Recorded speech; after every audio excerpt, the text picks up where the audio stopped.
It has routinely used violence, intimidation, arrest, and torture to target suspected opponents of the government. They opened the car and they pulled me inside. Some were actually tidying my hand at my back, some were tidying my feet. I was actually in the car for almost 48 hours. That's what happened to me. And I can say they are members of security apparatus. And used residential houses for detentions. Detainees are sometimes held for months or years without charge or trial.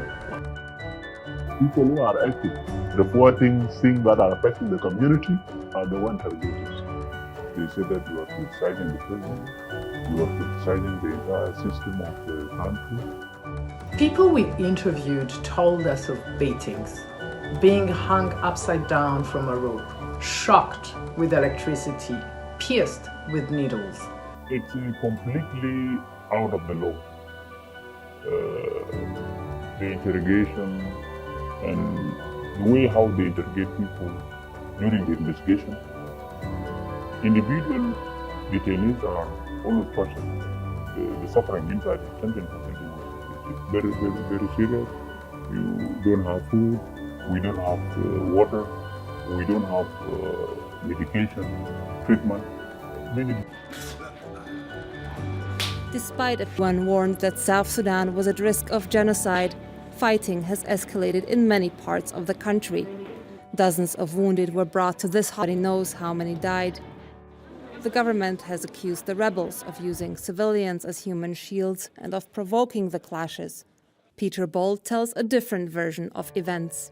Violence has been on the rise since July last year, when fresh fighting between government and opposition forces in the capital Juba shattered a 2015 peace deal signed between President Kiir and rebel leader Riek Machar. Machar was driven out of the country, unleashed a new wave of mass displacements. Tens of thousands who fled Waushiluk now hide in the bush near the border with Sudan, where there is relative safety, but not much else. There isn't enough for everyone, and the quality is very bad. For weeks, people have been sleeping out in the open with little to protect them from the elements. Everything they owned was left behind when their villages came under fire. We left everything in our houses, including all of our harvest. The government has now taken everything that we left behind. To survive, the displaced have been forced to eat whatever they can find in the bush. They are now among 5 million South Sudanese at risk of severe food insecurity.